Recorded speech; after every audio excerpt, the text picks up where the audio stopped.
இன்றைய தினம் இந்த வேத பாட வகுப்பில் கலந்து கொண்ட அனைவருக்கும் என்னுடைய வாழ்த்துக்களையும் வணக்கங்களையும் தெரிவித்துக் கொள்கிறேன். இப்போது நாம் படிக்கக்கூடிய பாடம் நியாயப்பிரமாண யுகம். அதிலே தேவன் கொடுத்த உடன்படிக்கைகளிலே 3 உடன்படிக்கைகள் இந்த நியாயப்பிரமாண யுகத்துக்குள்ளாக வரும். மோசேயின் மூலமாக கொடுத்த உடன்படிக்கை, அதே உடன்படிக்கை 40 வருஷங்கள் கழித்து அதன் பின் சந்ததியிடத்திலே மீண்டும் ஒருமை ரினிவல் செய்யப்பட்டது. அது ஏன் அப்படி நடந்தது, அதனுடைய காரணங்கள் என்ன, இதையெல்லாம் நாம் அந்த மோசேயினோட உடன்படிக்கையிலிருந்து நாம் சரியாக படிக்கலாம். இந்த நியாயப்பிரமாண யுகம் ஆரம்பம் யாத்ராகமம் 12வது அத்தியாயத்தில் இருந்து, அதாவது இஸ்ரவேல் ஜனங்கள் எகிப்தை விட்டு வெளியேறியதிலிருந்து ஆரம்பித்து குறிப்பாக மோசேயிலிருந்து கிறிஸ்து வரைக்கும், கிறிஸ்து அதனுடைய முடிவாக நியாயப்பிரமாண யுகத்தின் முடிவாக வந்தார். சரியாக சொல்ல வேண்டுமென்றால் யோவான் ஸ்நானகன் காலம் வரைக்கும் என்று நாம் சொல்லலாம். என்றால் மத்தேயு 11:13 இயேசு கிறிஸ்து இவ்வாறாக சொல்கிறார். மத்தேயு 11:13 வசனத்திலே நாம் பார்த்தால், யோவான் ஸ்நானன் காலம் முதல் இதுவரை பரலோகம் பலவந்தம் பண்ணப்படுகிறது, பலவந்தம் பண்ணுகிறவர்கள் அதை பிடித்துக் கொள்கிறார்கள். நியாயப்பிரமாணமும் தீர்க்கதரிசிகள் யாவரும் யோவான் வரைக்கும் தீர்க்க தரிசனம் உரைத்தது உண்டு என்று சொல்லுகிறார். இதே லூக்கா 16வது அத்தியாயத்திலே 16வது வசனத்திலேயும் இன்னொரு இடத்திலே இதை இப்படியாக சொல்லுகிறார். நியாயப்பிரமாணம் தீர்க்க தரிசன வாக்கியங்கள் யோவான் வரைக்கும் வழங்கி வந்தது. அது முதல் தேவனுடைய ராஜ்யம் சுவிசேஷமாக அறிவிக்கப்பட்டு வருகிறது, யாவரும் அதில் பலவந்தம் பிரவேசிக்கிறார்கள் என்று சொல்லுகிறார். ஸோ அந்த காலம், நியாயப்பிரமாண காலத்தினுடைய முடிவு யோவான் ஸ்நானனுடைய ஆரம்பம் முதல் கிறிஸ்து அதனுடைய முடிவாக இருக்கிறார். வேதம் சொல்கிறது இயேசு கிறிஸ்து நியாயப்பிரமாணத்தின் முடிவாக இருக்கிறார் என்று. இந்த காலகட்டத்தை குறித்து தான் வேதாகமத்திலே அதிகமான பகுதி இதை குறித்து தான். ஓல்ட் டெஸ்டமென்ட் முழுவதுமே ஆதியாகமம் முடிந்து யாத்ராகமம் 12வது அத்தியாயத்தில் ஆரம்பித்தால் மத்தேயு, மார்க், லூக்கு, யோவான் வரைக்கும் கூட அந்த நியாயப்பிரமாண யுகத்துக்குள்ளாகத்தான் போகிறது. மிகப்பெரிய காலம். இவ்வளவாக ஒரு பெரிய பகுதியை தேவன் கொடுக்க வேண்டியது என்ன என்பதை நாம் கற்றுக்கொள்ள வேண்டுமானால், தேவன் எவ்வளவாக கிருபையாக இறங்கினார் என்பதையும், தேவனுடைய பரிசுத்தமும் எதிர்பார்ப்பு என்ன என்பதையும், ஜனங்கள் எவ்வளவு இடத்தில் அதை தவறினார்கள் அதை பார்த்து நாம் தவறாமல் இருக்கும்படியாக வேதாகமத்தில் இப்படித்தான் சொல்லப்படுகிறது. அவர்கள் விழுந்தது போல நாம் விழுந்து போகாதபடி இருப்பதற்காக எச்சரிப்பாக நமக்கு இது கொடுக்கப்பட்டு இருக்கிறது என்று. அதனால் இதில் பல காரியங்களை நாம் எச்சரிப்பாக எடுத்து நாம் கற்றுக்கொள்ள வர முடியும். இந்த யுகம் ஆரம்பத்திலே மோசேயின் மூலமாக தேவன் ஒரு உடன்படிக்கை செய்தார். அதை செய்வதற்கு முன்னதாக எகிப்து தேசத்திலிருந்து அந்த ஜனங்கள் வெளியே வந்த உடனே சில காரியங்கள் நடைபெற்றது. யாத்ராகமம் 15வது அத்தியாயத்தில் பார்த்தால், அதை விட்டு வெளியேறி வந்த 3வது நாளிலேயே குடிக்க தண்ணி இல்லை. உடனடியாக முறுமுறுப்பு, எரிச்சல் வந்தது. இருந்த தண்ணீர் கசப்பான தண்ணீராக இருந்தது. தேவன் அந்த கசப்பான தண்ணீரை மாற்றி இனிப்பாக மாற்றி கொடுத்தார். ஒரு உதாரணமாக, உங்களுடைய பழைய கசப்பான வாழ்க்கையை நான் இனிப்பாக மாற்றி கொடுக்கிறேன் என்பதற்கு ஒரு அறிகுறியாக அதை செய்தார். ஆனால் அங்கு ஜனங்கள் முறுமுறுத்தார்கள். 10 வாதைகளை தேவன் அங்கே செய்தார். சமுத்திரத்தை 2ஆக பிரித்தார். அக்கினி மேலாக நிற்கிறது. இருந்தும் கூட அவர்களுக்கு அந்த தேவன் மேலே அந்த விசுவாசம் இல்லை, முறுமுறுத்தார்கள். அதற்கு பின்னதாக சாப்பாட்டுக்கு இல்லை என்று முறுமுறுக்க ஆரம்பித்தார்கள். உடனே ஆண்டவர் காடைகளை அனுப்பினார். அனுதினமும் அதிகாலையிலே அவர்களுக்கு மன்னாவை கொடுக்க ஆரம்பித்தார். அதற்கு பின்பு ஓய்வு நாளை அவர்களுக்கு கொடுத்தார். ஏனென்றால் 430 வருடங்களாக எகிப்தில் இருந்தீர்கள், உங்களுக்கு ரெஸ்ட் டே என்பதே கிடையாது. ஆனால் இனி அந்த மாதிரி இருக்கக்கூடாது. 6 நாளைக்கு வேலை பாருங்க, 7வது நாள் ஒன்றும் செய்ய வேண்டாம், சும்மா இரு. 7ஆம் நாள் சாப்பாட்டை நான் 6ஆம் நாளே உனக்கு 2 மடங்காக நான் கொடுத்துருவேன் என்று சொல்லி அந்த ஓய்வு நாளையும் அவர்களுக்கு கொடுத்தார். திரும்பவும் அவங்க அடுத்து கொஞ்சம் தூரம் வந்ததுக்கப்புறம் தண்ணி இல்லை, சண்டை போட்டாங்க. மோசே கற்பாறையிலிருந்து கோலால் அடித்து தண்ணீரை வரவழைத்து கொடுத்தார், குடித்தாங்க. இவங்கெல்லாம் எகிப்திலிருந்து கிளம்பி வெளியே வர்றாங்க என்று தெரிந்து கொண்டு அமலேக்கு இவர்களை தாக்கி இவர்களை கொள்ளையடிக்க முயற்சி செய்தான். ஆரோன் ஊருடைய துணையோடு மோசே பாறையின் மேல் இருந்து ஜெபம் பண்ண யோசுவா ஜனங்களை கூட்டிக் கொண்டு யுத்தம் செய்து அவனை ஜெயித்தார். அமலேக்கு வம்சத்தாருடைய தொழிலே பிறரை கொள்ளையடிப்பது தான். பிறவியிலே இருந்து அவர்கள் சண்டை கண்டை போடுறத அடிக்கிறதெல்லாம் பெரிய ஆளுங்க. ஆனால் எகிப்திய இந்த தேசத்தில் இஸ்ரவேலர்கள் செய்ததெல்லாம் செங்கல் செய்கிற வேலை தான். அவங்களுக்கு சண்டையெல்லாம் தெரியாது. ஆனாலும் தேவன் அவர்களோடு இருந்ததுனால அவர்கள் கொண்டு ஜெயித்து வந்தார்கள். வந்த உடனே சீனாய் வனாந்திரத்துக்கு வராங்க.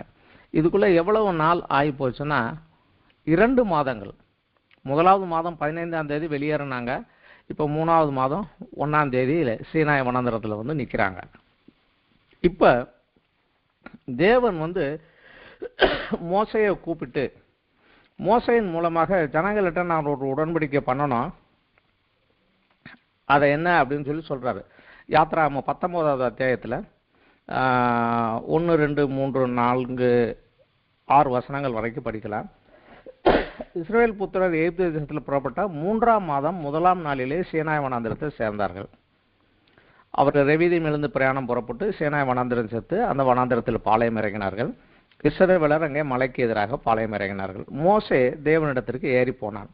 கர்த்தர் மலையிலிருந்து அவனை கூப்பிட்டு, நீ யாக்கோபு வம்சத்தாருக்கு சொல்லவும் இஸ்ரவேல் புத்திரருக்கு அறிவிக்க வேண்டியதும் என்னவென்றால், நான் எகிப்திற்கு செய்ததையும் நான் உங்களை கழுகுடைய செட்டைகளின் மேல் சுமந்து உங்களை என்னண்டையில் சேர்த்து கொண்டதை நீங்கள் கண்டிருக்கிறீர்கள். இப்பொழுது என் வாக்கை உள்ளபடி கேட்டு என் உடன்படிக்கையை கைக்கொள்வீர்களானால் சகல ஜனங்களிலும் நீங்களே எனக்கு சொந்த சம்பத்தாய் இருப்பீர்கள். பூமியெல்லாம் என்னுடையது. நீங்கள் எனக்கு ஆசாரிய ராஜ்யமும் பரிசுத்த ஜாதியுமாய் இருப்பீர்கள் என்று நீ இஸ்ரவேல் புத்திரரோடு சொல்ல வேண்டிய வார்த்தை என்றார்.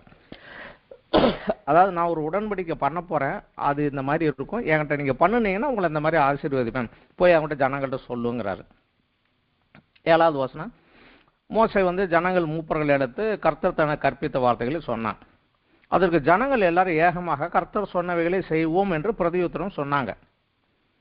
ஜனங்கள் சொன்ன வார்த்தையை மோசே கர்த்தரிடத்துல போய் தெரிவிக்கிறான்.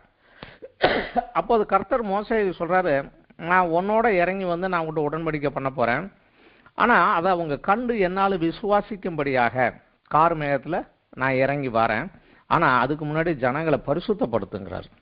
3 நாளைக்கு ஜனங்களை பரிசுத்தப்படுத்து என்று சொல்லுகிறார். மோசே இறங்கி ஜனங்களை சொல்லுகிறார், பரிசுத்தப்படுத்துங்கள் 3 நாளைக்கு அப்புறம். யாத்திராகமம் 19 16வது வசனம், 3ஆம் நாள் விடியற் காலத்திலே இடி முழக்கமும் மின்னல்களும் மலையின் மேல் கார்மேகமும் மகா பலத்த காலசத்தம் உண்டாயிற்று. பாளையத்தில் ஜனங்கள் எல்லாம் நடுங்கினார்கள். அப்பொழுது ஜனங்கள் தேவனுக்கு எதிர்கொண்டு போக மோசே அவர்களை பாளையத்திலிருந்து புறப்பட பண்ணினான். அவர்கள் மலையின் அடிவாரத்தில் நின்றார்கள். கர்த்தர் சீனாயின் மலையின் மேல் அக்கினியில் இறங்கினபடியால் அது முழுவதும் புகைக்காடாய் இருந்தது. அந்த புகை சூளையின் புகையைப் போல எழும்பிற்று. மலை முழுவதும் மிக மிக அதிர்ந்தது. எக்கால சத்தம் வர வர மிக பலமாய் தொளித்தது. மோசே பேசினான், தேவன் அவனுக்கு வாக்கினால் மறுமொழி கொடுத்தார். கர்த்தர் சீனாய் மலையில் உள்ள கொடுமுடியில் இறங்கின போது கர்த்தர் மோசையை மலையின் கொடுமுடியில் வரவழைத்தார். மோசே ஏறி போனான். போன போதும் தேவன் அவங்ககிட்ட என்ன சொல்றாருன்னா, ஜனங்க யாரும் நீங்க எல்லையை கடந்து என்கிட்ட வந்துடாதபடிக்கு நான் பரிசுத்தம் உள்ளவர்கள், பரிசுத்தம் இல்லாமல் என் பரிசுத்தத்துக்குள்ள வந்தா அவங்க அழிந்து போயிடுவாங்க, அதனால அவங்களை உறுதியா எச்சரி அப்படின்னு சொல்றாரு. மோசே சொல்றாரு, மலையை சுற்றி எல்லையை குறித்து பரிசுத்தப்படுத்துன்னு சொல்லி இருக்கிறீங்க, ஜனங்களை யாரும் வரமாட்டாங்க. அப்போ சொல்றாரு மோசே நோக்கி, நீ கீழே இறங்கிப்போ, நீ ஆரோன்னு என்கிட்ட பேசிட்டு வரட்டும் என்று சொல்லிட்டு அங்கே இருந்து தேவன் அவர்களிடத்துல அந்த 20வது அத்தியாயம் பூராமே 10 கற்பனைகள் 10 கட்டளைகள் அவர்களுக்கு கொடுக்கிறார். அவர் பேசுகிறார், ஜனங்கள் அதை கேட்கிறாங்க. கேட்டுட்டு 20வது அத்தியாயத்துல 18, 19 வசனத்துல ஜனங்கள் எல்லாரும் இடி முழக்கங்களையும் மின்னல்களையும் எக்கால சத்தத்தையும் மலை புகையிறையும் கண்டார்கள். அதை கண்டு ஜனங்கள் பின்வாங்கி தூரத்திலே நின்று மோசையை நோக்கி, நீர் எங்களோட பேசும், நாங்கள் கேட்போம், தேவன் எங்களோடு பேசாதிருப்பாராக, பேசினால் நாங்கள் செத்து போவோம் என்றார்கள். மோசே ஜனங்களை நோக்கி, பயப்படாதீர்கள், உங்களை சோதிப்பதற்காகவும் நீங்கள் பாவம் செய்யாதபடி தம்மை பற்றும் பயம் உங்கள் முகத்திற்கு முன்பாக இருப்பதற்கும் தேவன் எழுந்தருளினார் அப்படின்னு சொல்றார். இங்க தேவன் அவங்களுக்கு சில கட்டளைகள் கொடுக்கிறாரு. 21வது அத்தியாயத்துல 1வது வசனத்திலிருந்து 23வது அத்தியாயம் முடிய சில கட்டளைகளையும் கொடுக்கிறார்.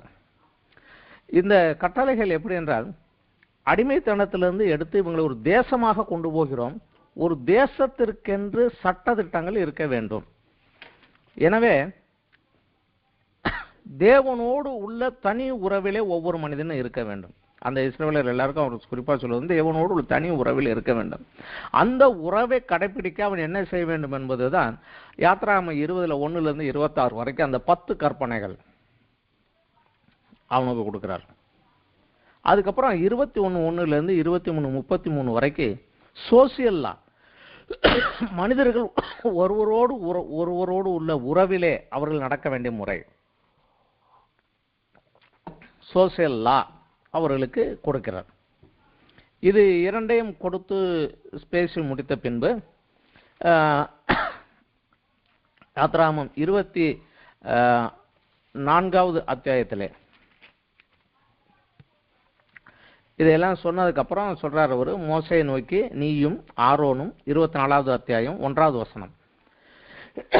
பின்பு மோசேயை நோக்கி நீயும் ஆரோனும் நாதாபும் அபியூவும் இஸ்ரவேல் மூப்பரில் 70 பேரும் கர்த்தரிடத்தில் ஏறி தூரத்திலிருந்து பணிந்து கொள்ளுங்கள் அப்படின்னு சொல்றாரு.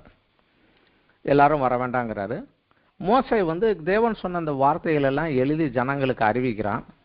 அப்பொழுது ஜனங்கள் எல்லாரும் ஏக சத்தமாக கர்த்தர் அருளின எல்லா வார்த்தைகளும் இப்படி செய்வோம் என்று பிரதியுத்தரம் சொன்னாங்க. 4வது வசனத்துல படிக்கலாம். மோசே கர்த்தருடைய வார்த்தைகளை எழுதி வைத்து அதிகாலமே எழுந்து மலையின் அடியில் ஒரு பலிபீடத்தை கட்டி இஸ்ரவேலுடைய 12 கோத்திரங்களுடைய இலக்கத்தின்படி 12 தூண்களை நிறுத்தினான். இஸ்ரவேல் புத்திரரின் வாலிபரை அனுப்பினான். அவர்கள் சர்வாங்க தகன பலிகளை செலுத்தி கர்த்தருக்கு சமாதான பலிகளாக காளைகளை பலியிட்டார்கள். அப்பொழுது மோசே அந்த இரத்தத்தில் பாதி எடுத்து பாத்திரங்களில் வார்த்து பாதி இரத்தத்தை பலிபீடத்தின் மேல் தெளித்து உடன்படிக்கையின் புஸ்தத்தை எடுத்து ஜனங்களின் காது கேட்க வாசித்தான். அவர்கள் கர்த்தர் சொன்னபடி எல்லாம் செய்து கீழ்ப்படிந்து நடப்போம் என்றார்கள். அப்பொழுது மோசே இரத்தத்தை எடுத்து ஜனங்கள் மேல் தெளித்து, இந்த வார்த்தைகள் யாவையும் குறித்து கர்த்தர் உங்களோடு பண்ணின உடன்படிக்கையின் இரத்தம் இதுவே என்றார். அதற்கு பின்புதான் மோசே ஆரோன் நாதாப் அபியூ இஸ்ரவேலோட மூப்பரை 70 பேரும் போய் இஸ்ரவேலின் தேவனை தரிசித்தார்கள். அவருடைய பாதத்தின் கீழே நீல கல் இழைத்த வேலைக்கு ஒப்பாகவும் தெளிந்த வானத்தின் பிறப்பைக்கு ஒப்பாகவும் இருந்தது.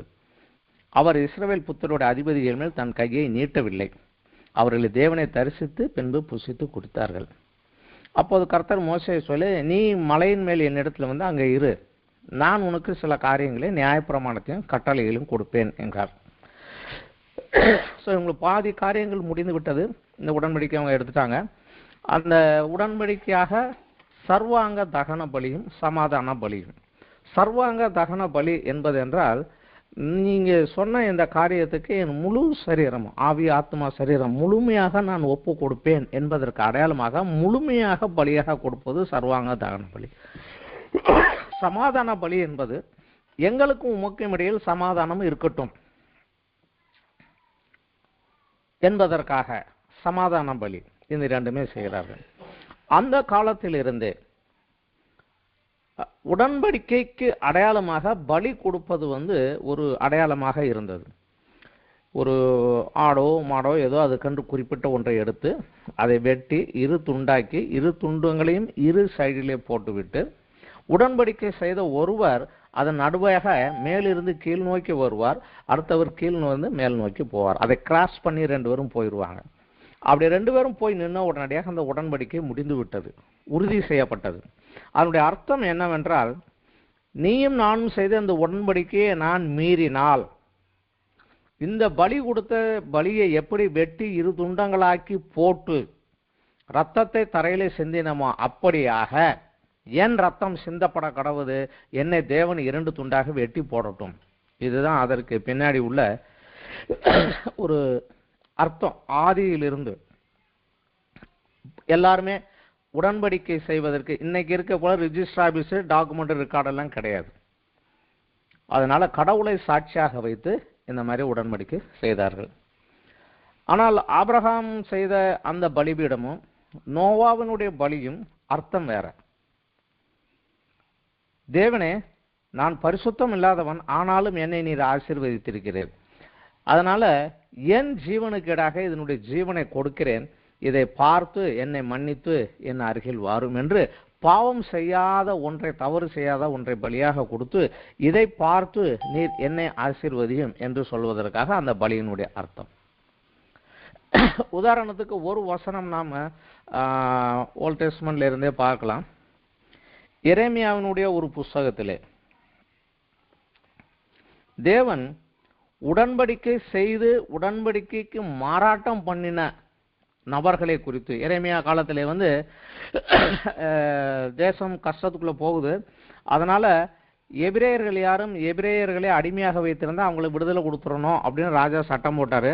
எல்லாரும் சொல்லிட்டாங்க, எபிரேயனை எவனை அடிமையாக வைத்திருக்கிறோனோ அவனெல்லாம் விடுதலை கொடுத்து அனுப்பிச்சிட்டான்னு சொல்லி அனுப்பிச்சிடுறாங்க.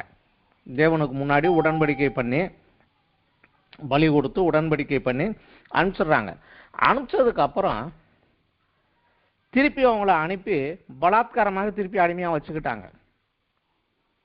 அதனால தேவன் அவர்களை நோக்கி கோபப்பட்டு சொல்கிறார், நீங்க அவனவன் சகோதரனுக்கும் அயலானுக்கும் விடுதலை கூறி இந்த விஷயத்துல என் சொல்ல கேட்காம போனீங்க. எரேமியா 34வது அத்தியாயத்துல 17-18 வசனங்களில நாம் இதை பார்க்கலாம். கர்த்தர் சொல்லுகிறார் என்னவென்றால், நீங்கள் அவனவன் தன் தன் சகோதரனுக்கும் அவனவன் தன் அயலானுக்கும் விடுதலை கூறின விஷயத்திலே என் சொல்லை கேளாமற் போனீர்கள். இதோ நான் உங்களை பட்டயத்துக்கும் கொள்ளை நோக்கும் பஞ்சத்துக்கும் ஒப்பு கொடுக்கிற விடுதலையை உங்களுக்கு கூறுகிறேன். பூமியின் ராஜ்யங்கள் எல்லாம் அலைகிறதுக்கு உங்களுக்கு ஒப்பு கொடுப்பேன் என்று கர்த்தர் சொல்லுகிறார். 18வது வசனம் முக்கியமாக, என் முகத்துக்கு முன் பண்ணின உடன்படிக்கையின் வார்த்தையை நிறைவேற்றாமல் என் உடன்படிக்கையை மீறின மனுஷரை நான் துண்டங்களின் நடுவாக கடந்து போகும்படி அவர்களை இரண்டாக துண்டித்த கன்றுக்குட்டிகளைப் போல ஆக்குவேன்.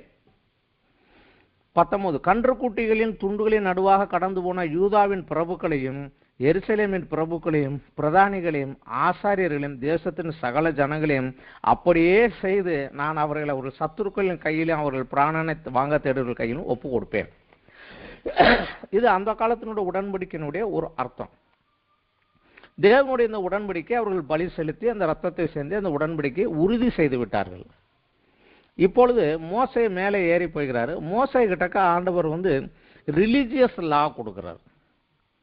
25வது அத்தியாயத்திலிருந்து 31-18 வரைக்கும் ஆசரிப்பு கூடாரம் எப்படி கட்டப்பட வேண்டும், ஆசாரியன் எப்படி இருக்க வேண்டும், ஆசாரியனுடைய கடமைகள் எப்படி, ஆசாரியன் என்ன செய்ய வேண்டும், இந்த ஜனங்கள் என்னை சந்திக்கத்தக்கதாக நான் அவர்கள் மத்தியிலே வசிக்கத்தக்கதாக எனக்கென்று ஒரு கூடாரத்தை கட்டுங்கள், நான் அவர்கள் மத்தியிலே இருப்பேன் என்று சொல்லி அவர்களை நெருங்கி கொண்டு வருவதற்காக சட்டதிட்டங்களை கொடுக்கிறார். மோசே மலை மேலே போய் 40 நாட்கள் இருந்து தேவனுடைய அந்த சட்டதிட்டங்களை எல்லாம் பெற்றுக்கொண்டு அவர் கையால் எழுதின கற்பலகைகளையும் அந்த 10 கற்பனைகள் அவர் கையாலேயே கற்பலகைகளை எழுதி கொடுத்தார்.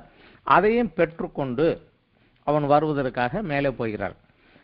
25வது யாத்ராமம் 25:1 இருந்து 31வது அத்தியாயம் முடியும் வரை இந்த காரியங்கள் அங்கே கடந்த 31வது அத்தியாயத்தில் 18வது வசனம் வரைக்கும் இந்த காரியங்கள் நடைபெற்றது. ஆனா இந்த ஒரு காலகட்டத்துக்குள்ள இந்த ஒரு 40 நாள் அவர் மேலே போயிட்டு வர்றதுக்குள்ள கீழே இருந்த ஜனங்கள் தேவனுடைய உடன்படிக்கையை முறித்து போட்டார்கள். அந்த 10 கட்டளைகளை என்ன செய்யக்கூடாதுன்னு சொன்னாரோ எல்லாத்தையுமே செஞ்சுட்டாங்க. எதை செய்யாதேனாரோ எல்லாத்தையும் செஞ்சுட்டாங்க, முறித்து போட்டாங்க. பொன் கன்றுக்குட்டியை கட்டி வைத்து கர்த்தருக்கு பண்டிகைன்றதுக்கு பலியிட்டு ஆடி பாடி நிர்வாணமாக ஆடி பாடி ஒரு காம களியாட்டத்துக்குள்ள போய் முடிச்சிட்டாங்க. தேவனுக்கு கோபம் வந்தது. மோசே சொல்லுகிறாரு, நீ கூட்டிட்டு வந்த ஓன் ஜனங்கள்லாம் கெட்டு போயிட்டாங்கப்பா, நீ இறங்கி போ அப்படின்னு அவனை கீழே இறக்கி விடுறாரு. அப்ப மோசே ஆண்டவருக்கு மன்றாடுகிறான். அங்கே ஆண்டவரே இந்த மாதிரி செய்யாதீங்க ஆண்டவரே என்று சொல்லி அங்கே இருந்து மன்றாடுகிறான். அந்த மன்றாட்டை கேட்டு தேவன் சரி நான் அவர்களை அழிக்கவில்லைங்கிறாரு. அவர் ஒன்னே ஒன்று சொன்னார், நான் இவ்வளவுலாம் செஞ்சு வச்சு இவ்வளவு சொல்லி சொல்லி முடிச்ச ஒரு 40 நாளைக்குள்ள அதை மீறிட்டாங்கப்பா, எல்லாத்தையும் விட்டுட்டு. அதனால இது வணங்கா காலத்துள்ள ஜனங்க, நான் என்ன செய்றேன், இவங்களை எல்லாத்தையும் அழிச்சு போட்டுறேன், உடனே பெரிய ஜாதி ஆக்கிடுறேன், அதனால நீ கொஞ்சம் சைடில் ஒதுங்கிக்கோங்கிறாரு. மோசே 3 காரணம் சொல்றாரு. உம்முடைய பலத்த கையால நீர் கொண்டு வந்தீர் ஐயா, உம்முடைய ஜனங்க ஐயா, நீ அவங்க மேல இரக்கமாயிரும். இப்ப எகிப்துல இருக்கிறவன்லாம் கேட்டானா என்ன சொல்லுவான், இந்த ஜனங்க எங்கேயாவது இருந்துக்கலாம் அடிமையா, இவர் என்னமோ அதை தரேன் இதை தரேன்னு கூட்டி கொண்டு வச்சு ஒன்றும் கொண்டு வர முடியாம எல்லாத்தையும் கொண்டு விட்டாரியா, என்ன சாமியா இவருன்னு சொல்லி எல்லாரும் சொல்லுவாங்க. உமா பேர் பரிசுத்த குலைச்சலாகி போயிடும், வேண்டாம். 2வது பாயிண்ட்.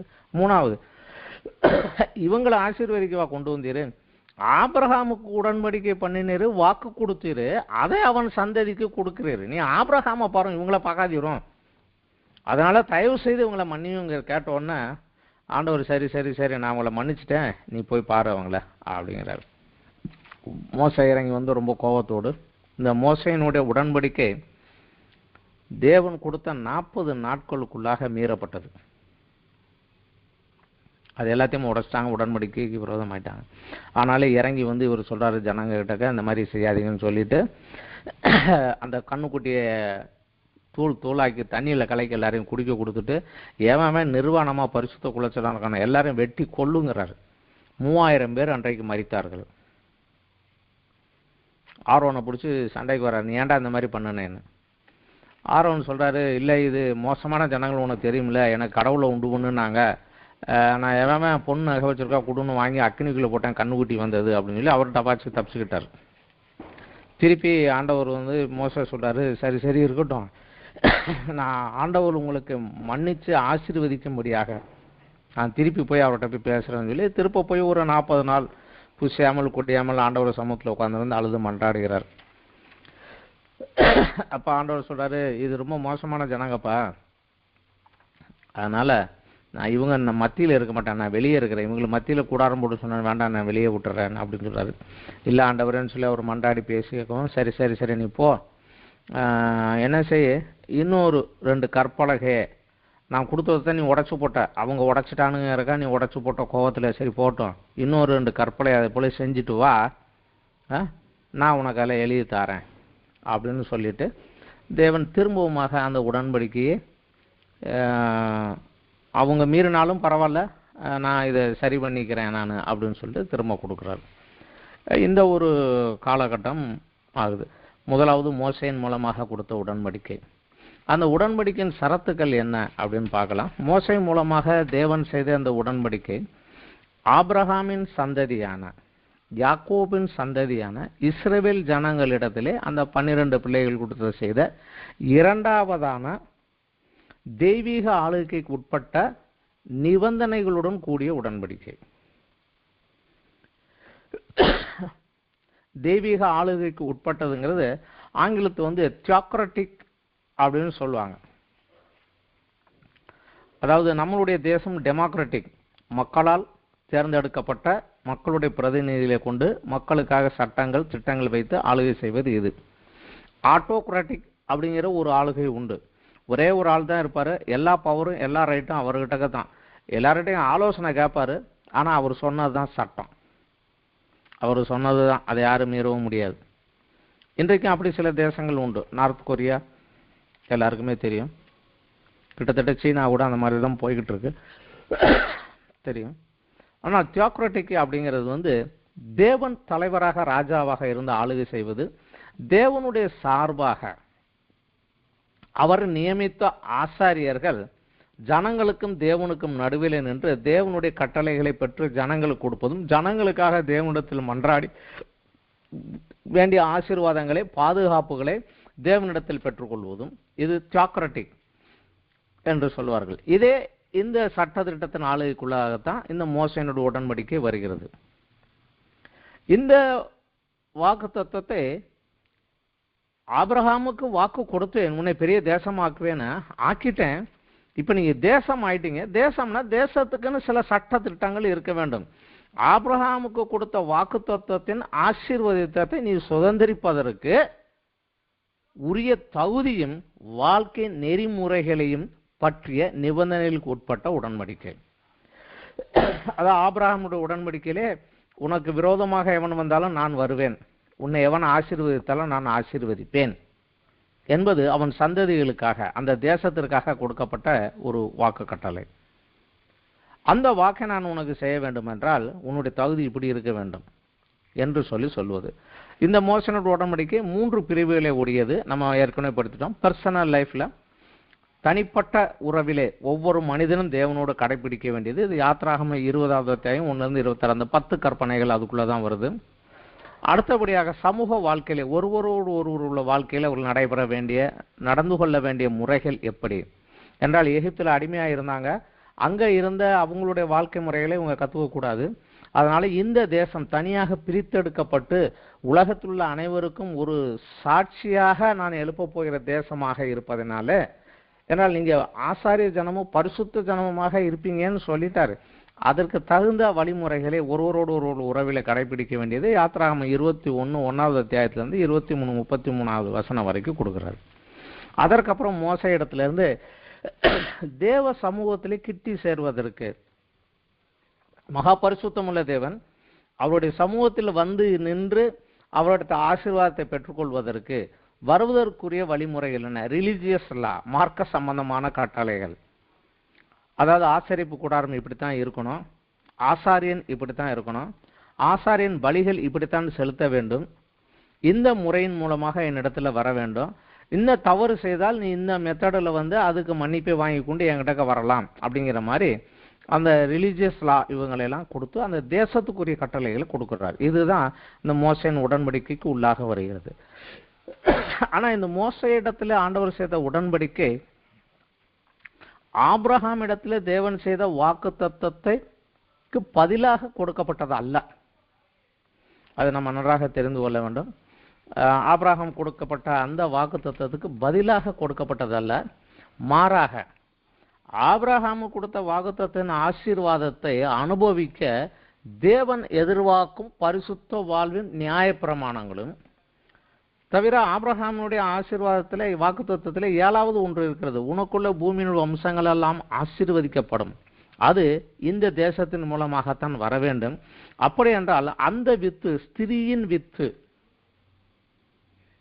ஆபிரகாமுடைய சந்ததியிலே, ஈசாக்கின் சந்ததியிலே வெளிப்பட்டு முழு உலகத்துக்காக ரட்சிப்பை கொடுப்பதற்காக வரும் வரைக்கு இந்த இஸ்ரவேல் சந்ததி பரிசுத்தத்தை காத்து கொள்ளும்படியாக ஆபிரகாமுக்கு அழைத்த போதே சொல்லிட்டாரு, உன் ஜனத்தையும் உன் இனத்தையும் விட்டுட்டு நீ வெளிவா. பிரித்து எடுக்கப்பட்ட ஒரு வாழ்க்கை, உலகத்திலிருந்து பிரித்து எடுக்கப்பட்ட ஒரு வாழ்க்கை, தனியாக தேவனுக்கென்று நிற்கக்கூடிய ஒரு வாழ்க்கைக்காக அவனை பிரித்து எடுத்தார். இன்னைக்கு இஸ்ரவேலரையும் அப்படித்தான் பிரித்து எடுக்கிறார். மிக முக்கியமாக அவர் சொன்னது ஒண்ணுதான், விக்கிரக வணக்கத்துக்குள்ள போயிடாதீங்க, விபச்சாரத்துக்குள்ள போயிடாதீங்க, பரிசுத்தத்தை காத்துக்கொள்ளணும். இது மிக மிக முக்கியமாக திரும்ப திரும்ப சொல்லப்பட்ட இந்த 2 காரியம் முக்கியம்தான். ஏன்றால் அந்த பரிசுத்த வித்து வருவது, நீங்க விபச்சாரத்துக்குள்ள போயிட்டீங்கன்னா எல்லா ஜாதியும் மிக்ஸ் ஆகி போச்சுன்னா அந்த பரிசுத்த குலைச்சல் ஆகி போயிடும். அது வராம இருக்கணும். அதனால அது வரைக்கும் கலப்பு என்பதே இருக்கக்கூடாது. அது எதெல்லாம் இருக்கக்கூடாது. அவங்க கொடுத்த நியம பிரமாணத்துல 2 விதைகளே ஒரே வயல்ல விதைக்காத, சேர்த்து சேர்த்து பக்கத்துல விதைக்காத, கம்பளியையும் பருத்தியும் கொண்டு ஆடை நெய்து உடுக்காது இருப்பாயாக. அந்த மிக்ஸுங்கிறது வந்து எல்லாத்துலேயுமே வரணுங்கிறத வந்து அவர் திட்டமாக சொன்னார். முக்கியமாக இது வருவரைக்குத்தான். ஆனா இந்த நியாயபரமான கட்டளையெல்லாம் பெற்றுக்கொள்ளுகிற போது மனிதன் அதிலே ஒரு சில காரியங்கள் வருகிறது. தேவன் விரும்பும் வண்ணம் வாழ நியாய பிரமாணத்தை நிறைவேற்ற முடியாதுதான். முடியாத இயலாமையும், தன்னுடைய இயலாமையும் தகுதியின்மையும் அவனுக்கு சுட்டி காட்டி, ஆனா மன்னிப்பு வேண்டி தேவனுடைய சமூகத்தில் ஒரு பலியின் மூலமாக மட்டும்தான் தேவ சமூகத்தில் செல்ல முடியும் என்பதை அவன் உணர்ந்து கொள்வதற்காகவும் இந்த பலிகள் கொடுக்கப்பட்டது. இது எல்லாமே இந்த மார்க்க சம்பந்தமான கட்டளைகள், பலிகள் எல்லாமே இயேசு கிறிஸ்துவை தான் சுட்டி காட்டுகிறது. இது பழைய புதிய உடன்படிக்கையில இயேசு கிறிஸ்துவின் புதிய உடன்படிக்கை உள்ள வருகிற போது நாம் இந்த காரியத்தை நாம் நன்றாக படிக்கலாம். ஆனா இந்த கட்டளைகள் மீறப்பட்ட பின்பு திரும்பவும் ஆராதனை கூடத்தை, ஆசாரிப்பு கூடத்தை ரெடி பண்றாங்க. ஆசாரியன் அபிஷேகம் பண்ணப்படுகிறான், ஜனங்களுக்காக மன்றாடுகிறான். ஜனங்கள் அதற்குள்ளாக இருக்கிறாங்க. ஒரு வருடம் கலந்து விடுகிறது. இப்பொழுது கானான் தேசத்தை நோக்கி நகர்ந்து போங்கள் என்று சொல்கிறார். கானான் தேசத்தை நோக்கி பிரயாணமாக கிளம்புகிறார்கள். கிளம்புகிற போதே ஜனங்கள் முறுமுறுக்க ஆரம்பிச்சுறாங்க. ஏன்னா 1.5 வருஷமா உட்காந்தே சாப்பிட்டுட்டாங்க. இப்போ எந்திரிச்சு நடனோன்னா கொஞ்சம் கஷ்டமாகுது. அவங்க ஜனங்க முறுமுறுக்கிறாங்க. பல காரியங்கள் அங்கே தேவனுக்கு விரோதமாக முறுமுறுக்க ஆரம்பிக்கிறாங்க. அப்புறம் திருப்பி சொல்றாங்க, இந்த 1 வருஷமா இந்த மன்னாவே சாப்பிட்டுக்கிட்டு இருக்கிறோம், இது நல்லாவே இல்லை எங்களுக்குங்கிறாங்க. இந்த மன்னா எங்களுக்கு பிடிக்கல, நாங்கள் எகிப்தில் சாப்பிட்ட அந்த வெள்ளரிக்காயும் கீரையும் மட்டனும் எங்களுக்கு இருந்தால் நல்லா இருக்குமே அப்படின்னு சொல்லி முறுமுறுக்க ஆரம்பிக்கிறாங்க. அந்த முறுமுறுப்பின் விளைவு மோசே மனம் நொந்து போயிடுறான். வயசாகி போயிடுச்சு, அவனும் வயசு போயிடுச்சு. அவன் தேவன்கிட்டக்கு போய் அழுகிறான்.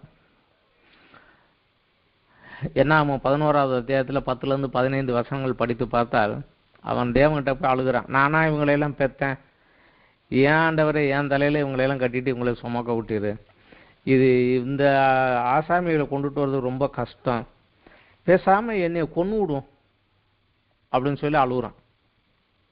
என்னால் இவங்க பாரத்தை தாங்க முடியலங்கிறார்.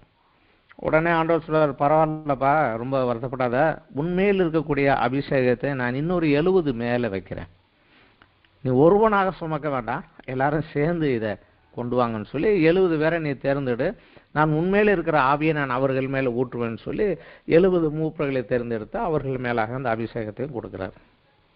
அதுலேயும் கூட 70 பேர் பேரை ஆண்டவர் கொடுத்துட்டு ஆசரிப்பு கூடாரத்துக்கு வாங்க அங்கே வரும்போது 68 பேர் தான் வந்தால், 2 பேர் வரல. 2 பேர் கூடாரத்துல இது எனக்கு தேவையில்லைன்னு படுத்து கிடந்துட்டான். ஆனாலும் அவன் பேர் அங்கே இருந்தனால, அவன் வீட்டில் இருந்தாலும் ஆண்டவர் அவனை அபிஷேகித்தார். அந்த மாதிரி ஒன்று ஜனங்க. இது முடிந்ததுக்கு பிற்பாடு கானான் தேசத்தை வேவு பார்ப்பதற்காக, எப்படி போகலாம் எங்கே வர்றான்னு வேவு பார்ப்பதற்காக ஒரு கோத்திரத்துக்கு ஒருவராக பிரித்தெடுங்கள் என்று பிரித்தெடுத்து நாம் 13வது அத்தியாயத்தில் 4லிருந்து 10 வசனம் படிக்கலாம். அதில் 12 பேரை அனுப்புகிறாங்க. அந்த 12 பேர் அந்த தேசத்துக்குள்ளே போய் பார்த்துட்டு 40 நாட்கள் எல்லாம் சுற்றிட்டு ஒரு திராட்சை கனியை, ஒரே ஒரு திராட்சை பித்து அதை ஒரு கம்புல கட்டி 2 பேரும் சுமந்துட்டு வந்தாங்க. அப்போ அவ்வளோ பெருசாக இருந்தது. இன்றைக்கி இஸ்ரவேல் தேசத்தில் டூரிஸ்ட் டிபார்ட்மெண்ட்டோடைய சின்னம் அதுதான். ஒரு கம்பில் ஒரே ஒரு திராட்சை கொலை அவ்வளோ பெருசாக இருந்தது. ஒரு கம்பில் வச்சு 2 பேரும் தோலை வச்சு சுமந்து தூக்கிட்டு வர அளவுக்கு இருந்தது. அவ்வளோ பெருசாக இருந்தது. அதை தூக்கிட்டு நின்றுட்டு சொன்னாங்க.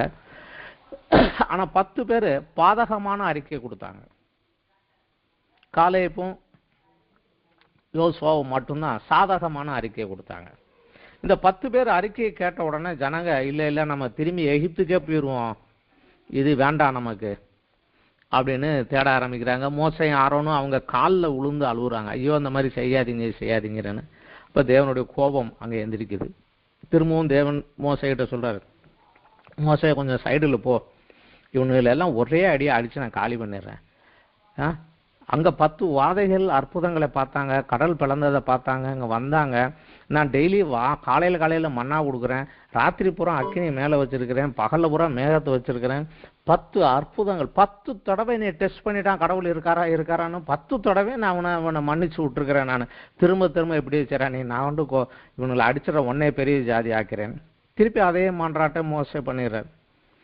ஆண்டவரே, அக்னினாலும் மேகத்தினாலும் உள்ள கொண்டுட்டு வர்றதையும் வனாந்தரத்துக்குள்ளே உங்கள் சாப்பாடு கொடுக்குறதையும் சுற்றி உள்ள தேசங்கள் எல்லாம் அறிவார்கள்.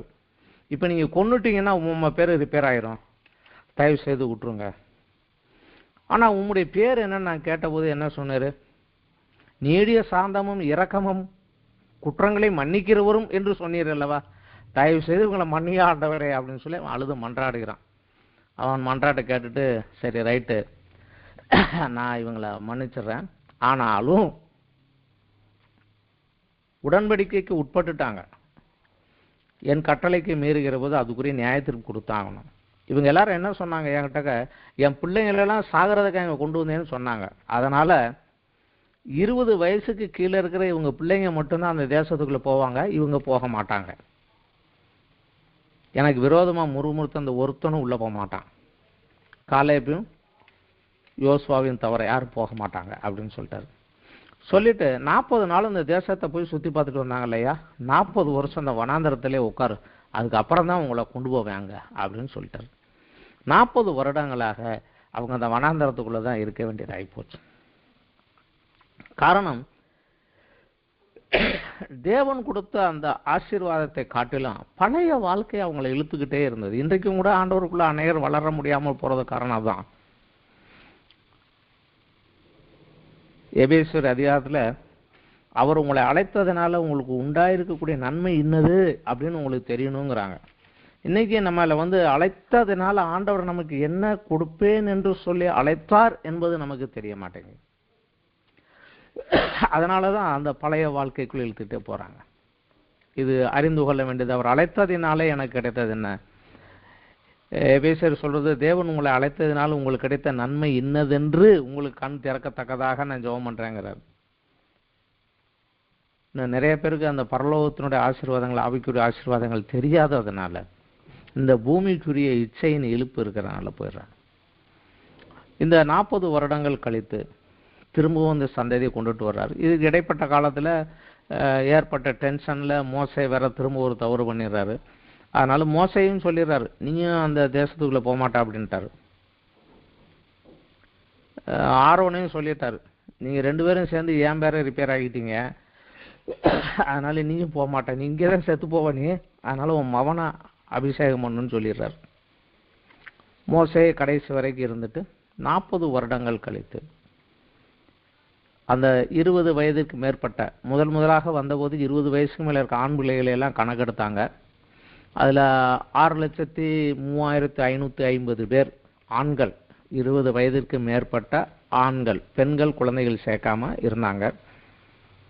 இப்போ 40 வருடங்களுக்கு கணக்கெடுக்கிற போது 20 வயதுக்கு மேற்பட்டவர்கள் இப்போ 6,1730 பேர் இருக்கிறாங்க. அந்த 20 வயதுக்கு மேல் எடுத்த அந்த பழைய கணக்கில் இருந்தவங்க எல்லாருமே செத்து போனாங்க. 2 பேர் தான், யோசுவா, காலேப். மோசே இருக்கிறாரு, ஆனால் மோசே இங்கே தான் இருக்கிறாரு, நாங்கிட்டு போகலை. இப்போ இந்த ஜனங்கள் கடந்து யார்தேனுக்கு, யோர்தான் நதிக்கு இந்த பக்கத்தில் நிற்கிறாங்க. இந்த இடத்துல வைத்து, பாலஸ்தீன தேசத்திலே வைத்து தேவன் திரும்ப அந்த முதலிலே செய்த அந்த உடன்படிக்கையை இந்த ஜனங்கள்கிட்ட திரும்பவும் ஒருக்க ரெனிவல் பண்ணுகிறார். உபாகம புஸ்தகத்துல 29வது அத்தியாயத்துல 1வது வசனத்துல நம்ம படிக்கலாம். ஓரோவிலே இஸ்ரவேல் புத்திரரோடு பண்ணிக்கொண்ட உடன்படிக்கை அல்லாமல்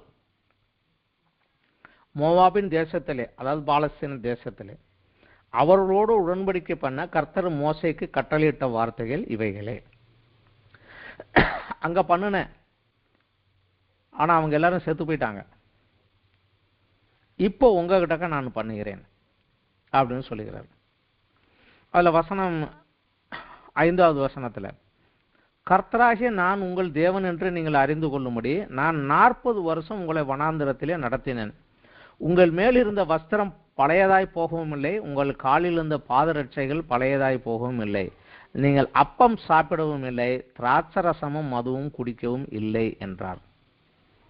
ஆனாலும் ராஜாக்கள் நமக்கு விரோதமாக வந்தாங்க, அவங்களையெல்லாம் கொண்டுட்டு அவங்க தேசத்தில் உங்களுக்கு கொடுத்தனல என்று சொல்லி அந்த ஜனங்களோடு உடன்படிக்கை பண்ணி இப்ப அந்த ஜனங்களை கொண்டு போகிறார்.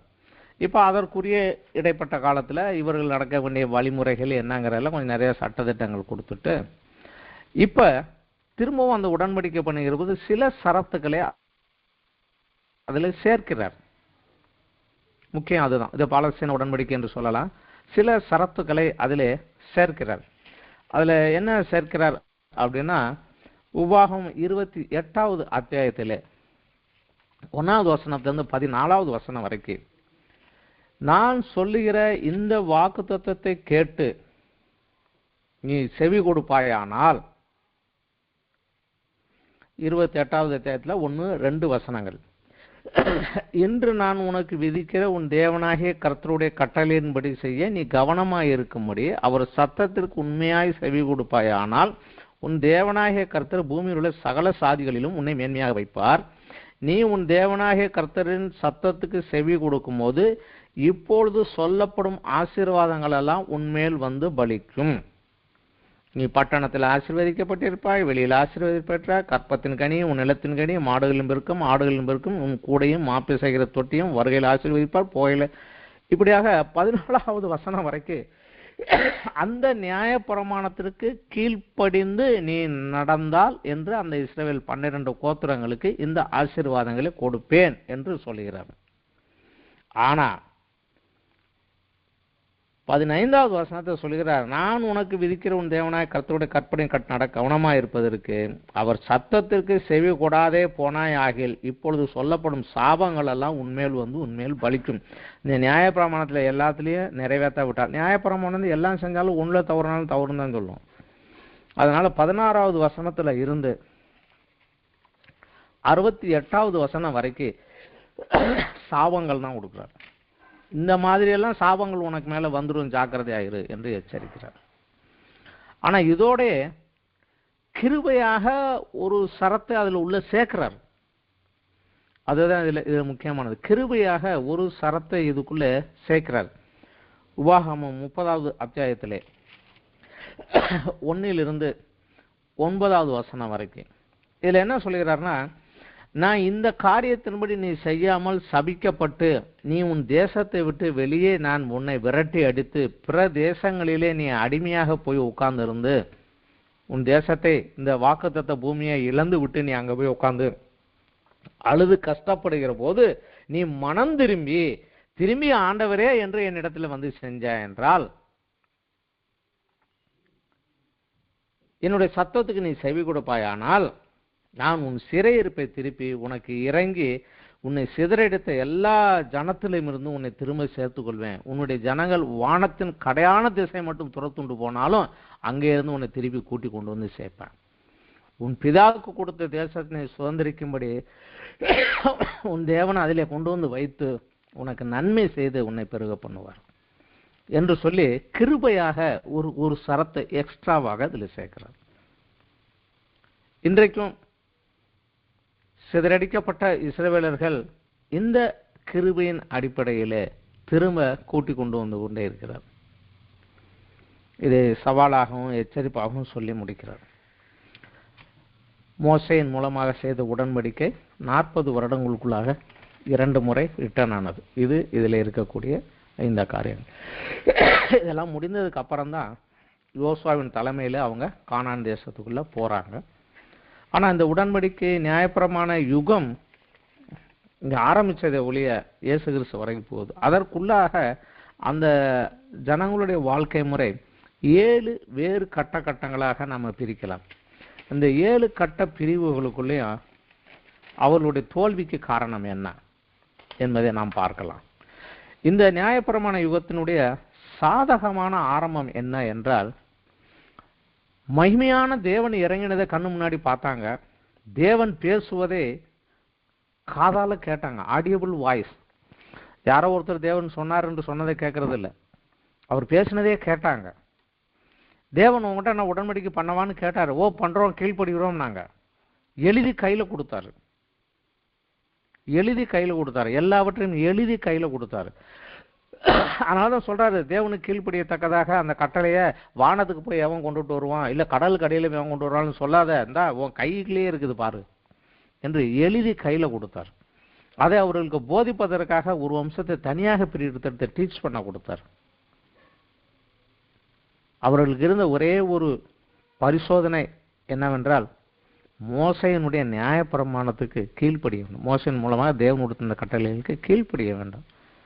ஆனால் ஆரம்பத்திலேயே அவங்க தோத்து போயிட்டாங்க. ஒரு தோல்வி. அது மாத்திரம் இல்லாம இது அவங்க மறந்துடக்கூடாது என்று ஆபிரகாமுக்கு வாக்கு கொடுத்த போது, அந்த வாக்குத்தத்தம் உடன்படிக்கையான போது, அந்த உடன்படிக்கையின் அடையாளமாக ஒரு சின்னம், விருத்த சேதனம் அவன் சரீரத்தில் ஆண் பிள்ளைகள் எல்லாரும், பிறந்த எல்லா ஆண் பிள்ளைகளும் பண்ண வேண்டும் என்று வந்தது. இப்போது இந்த உடன்படிக்கையிலே என் உடன்படிக்கையின் அடையாளமாக ஓய்வு நாள், 6 நாள் வேலை செய்ய, 7வது நாள் ஏன் நாள், அன்னைக்கு என் சமூகத்துல வந்து நீ உட்கார வேண்டும் என்றால் அந்த நாளை நான் பரிசுத்தப்படுத்தி இருக்கிறேன், ஆசீர்வதித்திருக்கிறேன். உன்னை இன்னும் பரிசுத்தப்படுத்துவதற்காக என் சமூகத்தில் வந்து உட்கார வேண்டும் என்று அந்த ஓய்வு நாள் கொடுக்கப்பட்டது. முதலிலே வந்தபோது அடிமைத்தனத்திலிருந்து வந்தபோது அவங்களுக்கு அது ஒரு ஓய்வு நாளாக கொடுக்கப்பட்டது. ஆனால் நியாயப்பிரமாணத்தில் அது சேர்த்து கொள்ளப்பட்ட பின்பு, நியாயப்பிரமாணத்தில் ஓய்வு நாள் அடையாளமாக கொடுக்கப்பட்டு சட்ட திட்டங்களுக்கு உட்பட்ட போது ஓய்வு நாள் கற்பனையை மீறுகிற எவனும் கொலை செய்யப்பட கடவன் என்று அழுத்தம் திருத்தமாக ஒரு பனிஷ்மெண்ட்டும் கொடுக்கப்பட்டது. மோசே காலத்திலேயே ஒரு மனிதன் ஓய்வு நாள விறகு பெருக்கிக்கிட்டு இருந்தான். அவனை பிடிச்சு கொண்டு வந்தாங்க. இவனை என்ன பண்ணலாம் அப்படின்னு கேட்டாங்க. மோசே சொன்னாரு, இதுக்கு தெளிவான ஒரு கட்டளை கிடையாது, அதனால ஆண்டவர் என்ன சொல்றாருன்னு கேட்போம், அது வரைக்கும் இவனை காவலில் வச்சிருக்கேன்னு சொல்லிட்டு ஆண்டவர் சமூகத்தில் கேட்க போறாரு. தெரிந்தும் அறிந்தும் துணிகரமாக என் கட்டளையை மீறினதுனாலே எல்லாரும் ஊருக்கு வெளியே கொண்டு அவனை கல்லை கொண்டு அடிச்சு கொல்லுங்க என்று ஆண்டவர் கட்டளையிட்டார். பரிசுத்தமுள்ள தேவன், அன்புள்ள தேவன், ஆனாலும் அவர்கிட்ட பண்ண உடன்படிக்கை மீறுகிற போது அவர் கொஞ்சம் எரிச்சல் உள்ள தேவனாக மாறுகிறார். தேவனுடைய அந்த பாவத்தை நம்ம தெரிந்து கொள்ள வேண்டும்.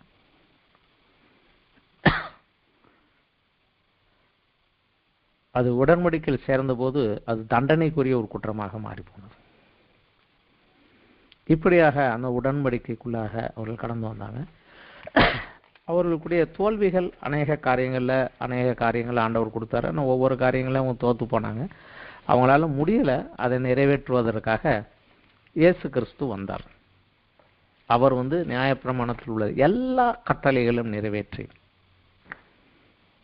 அதனுடைய எல்லா சாபங்களையும் அனுபவித்து நியாயப்பிரமாணத்தை முடிவு கட்டினார், நம்மை ஆசீர்வதிக்க முடியாது. அதை நாம் பின்னாடி பார்க்கலாம். இந்த உடன்படிக்கை குறித்து நாம் இப்பொழுது படித்து விட்டோம். மோசேயின் மூலமாக தேவன் செய்த உடன்படிக்கையில் 2 பாகங்கள், அதனுடைய வசனங்கள் கொடுத்துருக்கிறேன். நீ பைபிளில் நீங்கள் அதை தெளிவாக படிக்கலாம். அது யாத்ராகமம், லேவியராகமம், எண்ணாகமம், உபாகமம் 4 புத்தகங்களையும் படிச்சுக்கிட்டே வந்தால் தான் அதில் என்னென்ன கட்டளைகள் எல்லாம் கொடுத்துருக்கிறார், அவர் எதிர்பார்க்கக்கூடிய பரிசுத்தம் நீதி என்னங்கிறது தெரியும். அதை படிக்கிற போதே நமக்கு நல்லாவே தெரியும் இன்றைக்கு நம்மளால் அதை கை கொள்ள முடியாது என்றும். கர்த்தருக்கு ஸ்தோத்திரம். கிறிஸ்துவின் மூலமாக நமக்காக அதை எனக்காக யாவையும் செய்து முடிக்கிற தேவனாக இருந்தனால எனக்காக அதை செய்து முடித்து அந்த தண்டனையிலிருந்து சாபத்திலிருந்து விடுவித்திருக்கார். அதற்காக அவருக்கு நன்றி சொல்லுவோம். மீண்டுமாக இடைப்பட்ட காலத்திலே தாவீதோடு ஒரு உடன்படிக்கை தேவன் செய்தார்.